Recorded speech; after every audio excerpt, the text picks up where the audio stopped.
People love to say that family will always have your back. But in my case, that couldn't have been further from the truth. Everything started unraveling because of a necklace I never laid a finger on and a lie I never saw coming. One second, I was just standing in the kitchen, casually pouring orange juice at my sister's birthday brunch. The next, she stood up in front of everyone, pointed her finger at me, and said loud and clear, she stole my $9,000 necklace. All the laughter died instantly. People froze, forks midair, eyes wide. In a blink, I wasn't Avery, the daughter who handled the bills and quietly kept the lights on. Suddenly, I was Avery the thief. The liar. The embarrassment no one wanted to be around. They didn't even give me time to defend myself. That same night, they told me to get out. No warning. No suitcase. Just one small bag in my hand and the front door slamming behind me. What they didn't realize was that I had been the one keeping the entire household afloat. I paid their rent, the electric bills, even covered my sister's college tuition. So when I walked out, I didn't just pack up my things, I took the foundation of their whole life with me. What happened next? That's the real story. This is how they tried to break me and ended up tearing their own world apart instead. Before continuing the story, I'd like to ask you to subscribe to this channel so that you don't miss new and interesting stories, and to like and share this video with your friends. My name's Avery. I'm 28. And if you told me a few months ago that my own sister would humiliate me in front of our whole family by accusing me of stealing her $9,000 necklace, I would have laughed it off. Not because she wasn't capable of doing something that messed up, but because I never believed she'd actually cross that line. But she did. And what followed? No one could have predicted. Let me take you back to the day everything blew up. It was a Sunday. Warm, sunny, the kind of peaceful morning that makes you feel like nothing could possibly go wrong. But inside that house, there was a storm brewing, and I had no clue I was standing in the middle of it. My younger sister, Harper, had invited the whole family over for a birthday brunch. She went all out: balloons, champagne flutes, fancy dishes, and even hired a photographer to snap pics for her Instagram. I thought it was over the top, but like always, I helped her set it up. That's just who I was. Quiet, dependable. The one who stayed in the background, keeping things running. I was the one covering our electric bill, paying for internet, and even helped with the mortgage when Dad lost his job. Never said a word about it. I didn't need praise, I just wanted peace in the house. I even paid Harper's college tuition straight to the school using my own paycheck. She never knew. I did it to protect her, to keep our family strong. But in the end, all I did was make it easier for them to turn on me. That morning, everything seemed normal. The table was full, people laughing, sipping mimosas. Harper was parading around with a new designer bag, soaking up the attention. Then she stood up, tapped her glass with a spoon, and said, "Before we go any further, I need to say something important." I thought she was going to thank everyone or maybe announce some new internship. But no, she looked straight at me and said, "I know this is awkward, but Avery stole my $9,000 necklace. The gold one Grandma gave me. She claimed she'd been searching for it for weeks and just found it tucked away in my drawer the day before." My heart practically stopped beating. The whole room went dead quiet. And just like that, everyone turned on me. No one asked a single question. Not one person checked to see if it was true. My mother gasped and said, "I knew it. You've always been jealous of Harper." My dad just looked down, shaking his head, refusing to even look me in the eye. I stood there frozen, trembling, trying to form words, but nothing came out. I hadn't taken anything. But that didn't matter. In their eyes, I was already guilty. A liar. A disgrace. That night, they kicked me out. No suitcase. No goodbye. Just one bag and my laptop. But what they didn't know, what they had no idea about, was what I was really about to do. They didn't know I was the one quietly holding everything together. But they were about to find out. I didn't even cry that night. You'd think I would have, but when someone you love sticks a knife in your back, the hurt is too raw for tears. I ended up in the tiny guest room at my friend Brooke's place, just lying on the bed, staring up at the ceiling and trying to breathe. She didn't pry. Just offered me a place to stay, no questions asked. I didn't spill all the details, just said there'd been a fight and I needed a break. But deep down, something inside me shifted. I'd spent 4 years paying bills for a house I didn't even own. I put Harper through college while she was off posting beach selfies with captions like #blessed to be daddy's favorite. I footed the grocery bills, fixed things around the house, even paid for mom's salon visits when her card got declined. Was all of that worth it? And what did I get in return? A public betrayal. No one defended me. No one even asked why I'd supposedly do something like that. It was easier for them to just point the finger at me. So that night, I opened my laptop and logged into every single one of my online accounts. One by one, I started cutting the strings that held their world together. I canceled the mortgage autopay, shut down the utility transfers, stopped covering Harper's tuition down to the last cent. The house? Still under my dad's name. The bank notices? Still going to my mom's email. They'd find out soon enough. And when they did, I wouldn't be there to explain. I didn't even leave a note. I didn't send a warning. I didn't owe them one. I just disappeared. And, for the first time in years, I could finally breathe. No more weight on my shoulders. No one yelling from the next room asking me to fix this or pay that. No guilt, no fake smiles, no one treating me like a live-in ATM. But that peace? It didn't last long. Exactly 10 days after I left, chaos came knocking. I got a text from an unknown number. All caps. Did you cancel the electricity? The power's out. Internet's dead too. Lena has midterms. Fix this. No hello. No how are you. Just more shouting through a phone screen like I was still down the hall, ready to bail them out. I didn't reply. The next day, my dad tried calling. I let it ring. Then he sent a voice message. His voice wasn't angry, it was confused. Almost. Lost. Avery, hey. I'm not sure what's going on with the bills. We're getting these calls from the electric company, the gas company, even Harper's school. She's saying her classes are locked up because of some payment issue. Can you just give me a call back? Please? I almost laughed. Payment issue. They really had no idea that I'd been the one handling all of it behind the scenes. By day 12, my inbox was a digital dumpster fire. Past due notices, disconnection alerts, service interruptions, even Harper's tuition portal had locked her out. By day 14, it finally clicked. That's when my mom showed up. At Brooke's apartment. I still don't know how she found the address. Maybe she snooped through my things before tossing me out. But she stood out there for 5 full minutes, hammering her fists against the door and screaming like a banshee. You ungrateful brat. We gave you everything. You think walking away makes you strong? It makes you pathetic. She had no clue. None of them did. They didn't realize they weren't the ones who had given. I was the one paying for the air she breathed, the food she plated for Instagram, the life she loved to brag about. And I wasn't going to explain it. I didn't owe her clarity. But life has a funny way of dragging the truth into the light, even when you stay quiet. 2 days later, I got a message that shifted everything. It was from Talia, our old neighbor. I hadn't spoken to her in months. She lived just a couple houses down, a single mom who ran a small photography business and used to babysit Harper and me when we were kids. Sweet, steady, always kind. When her name popped up in my DMs, I almost ignored it. But the preview of the message stopped me cold. Avery, I need to show you something. I heard what Harper did to you, and I have proof she lied. My heart dropped into my stomach. I opened it immediately. She'd attached an audio file. The clip started with muffled laughter, girls' voices, music in the background. Then, clear as a bell, Harper's voice came through. Of course. I planted it in her drawer.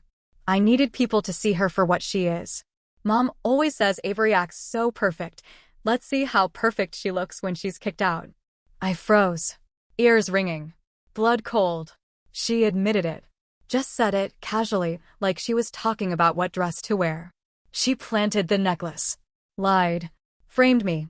Just to tear me down in front of everyone. Talia followed up. She was talking to her friend in the backyard. I had my camera mic running for a shoot. It picked up everything. I didn't realize what I had until I played it back last night. I sat there stunned. I wanted to scream, cry, smash something. But mostly, I wanted them to feel what they made me feel. I asked Talia if I could use the clip. Her response? Already sent it to her university. Someone like her doesn't deserve to get away with something that cruel. And just like that, the cracks in Harper's perfect little world started to spread. 3 days later, she got called into a disciplinary hearing. Her Instagram, usually buzzing with brunch pics and pouty selfies, went silent. No posts. No filters. No captions. Nothing. My mom's Facebook? That changed too. Suddenly, it wasn't all my amazing daughters and humble brags. Now it was vague quotes about betrayal and family wounds, like she was the victim. I didn't say a word. Didn't show up. Didn't have to. The truth had already started moving on its own. By the time Harper was dragged into her second disciplinary meeting, the audio clip had leaked beyond the dean. Someone shared it in a group chat, which turned into a forum post, which turned into hallway whispers. She wasn't Harper the golden girl anymore. She was the joke. The liar. The backstabber who framed her own sister and got caught on tape. She tried to play the victim, of course. Posted this long, drawn-out caption about family drama and misunderstandings, paired with a black-and-white photo of herself crying. Probably fake tears. Comments turned off. But it was already too late. The truth had teeth now. And then came the final blow. The university suspended her. Not just for framing me, but for academic dishonesty and a code of conduct violation. Turns out, this wasn't her first offense. Apparently, Harper had already been skating on thin ice. She'd plagiarized a paper the semester before and barely dodged suspension. Got off with just a warning. But this time, the university wasn't playing around. They hit her with a full suspension, and suddenly, the golden child was grounded, hard. She came home crying like the sky had fallen. Mom flipped into full panic mode, pacing and shouting like she could talk the problem away. Dad just sat there, pale and hollow, sipping black coffee like it was the only thing keeping him upright. That house, once loud, chaotic, always buzzing, turned cold and dead quiet overnight. And the kicker? They couldn't pay for anything anymore. The mortgage hadn't been touched in over a month. The utilities were going dark one by one. Mom called the power company in a rage, ready to demand answers, and that's when she found out the account was under my name. I'd closed it. Permanently. No backup plan. No savings. They were broke. Because they had built their whole life around the assumption that I'd always be there to catch the fall. Meanwhile, I was thriving.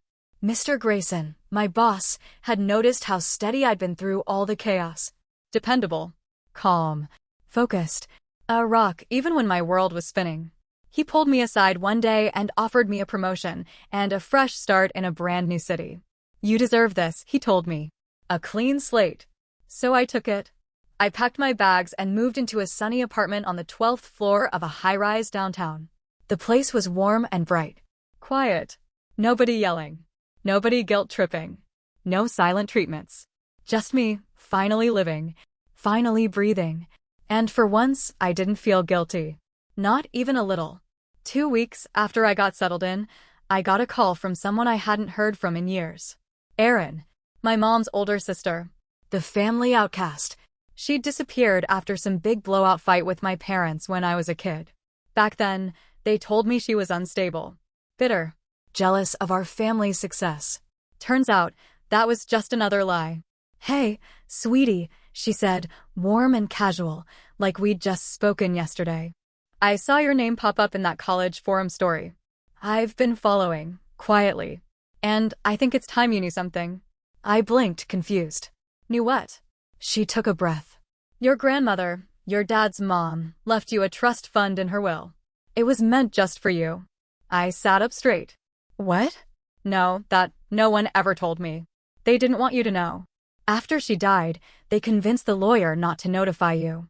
Said you were too young, that they'd manage it until you were older. But that money was never theirs to touch. My heart thudded. How much are we talking about?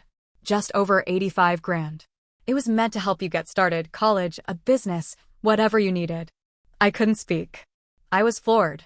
All those years I'd been breaking my back to keep them afloat, while they were hiding money that was supposed to be mine. I only found out because I ran into the lawyer again last week, Erin said. He thought you already knew. I asked her to help me reach out to the lawyer and file a formal request. And she did. Within a few weeks, the trust fund was officially under my name. Every last cent. That night, when I transferred the money into my own account, I felt something deep inside shift. Something that had been broken for a long, long time, finally began to close. This wasn't about revenge. This was about justice. And now that I had the money and a job that paid better than ever, I wasn't just free. I was limitless. For years, I'd worked in silence, paid their bills, fixed their lives, stayed invisible. Now, I wanted to be seen on my terms. That's when the idea hit me. I used part of the money to launch a YouTube channel, Money Made Simple with Avery. I filmed it right there in my little sunlit apartment. My first video? They called me a thief, but I was the one paying their bills. It blew up overnight. Thousands of people flooded the comments, especially women. People saying, "This is my story, too, and you're so brave for walking away, and they never deserved you." It was overwhelming, in the best way. So I leaned in. I started teaching real, no-nonsense financial basics, how to budget, how to spot financial manipulation, how to walk away when you're being used. All the things I had to learn the hard way. And then the sponsors started rolling in. So did podcast invites, blog interviews, you name it. Suddenly, my story wasn't just mine anymore. It became a rallying cry for every person who's ever been the family punching bag, the emotional sponge, the unpaid fixer. As for my parents, they had to sell the house. Turns out, without me covering the bills, they couldn't afford the life they were faking. Harper? She tried to reinvent herself online. Started some half-baked self-care account, preaching healing and empowerment like she hadn't just torched her own sister for clout. It flopped. Because the internet might move fast, but the truth sticks. And once your reputation shatters, no filter or motivational quote can glue it back together. Then one day, my phone lit up. A text from my mom. Just 5 words. "Can we please talk, Sophia?" I stared at it. Read it twice. Then I locked my phone and kept living my life. Because I didn't need closure from people who had tossed me out like yesterday's trash. I wasn't waiting for apologies that would never come. I wasn't waiting at all. I had peace now. Real, earned, no strings attached peace. And every time I hit record on my camera, every time I upload a video, I think back to that moment, her screaming that I stole her necklace, and I smile. Because in trying to destroy me, they built the strongest version of me I've ever been. They kicked me out. So I built a kingdom.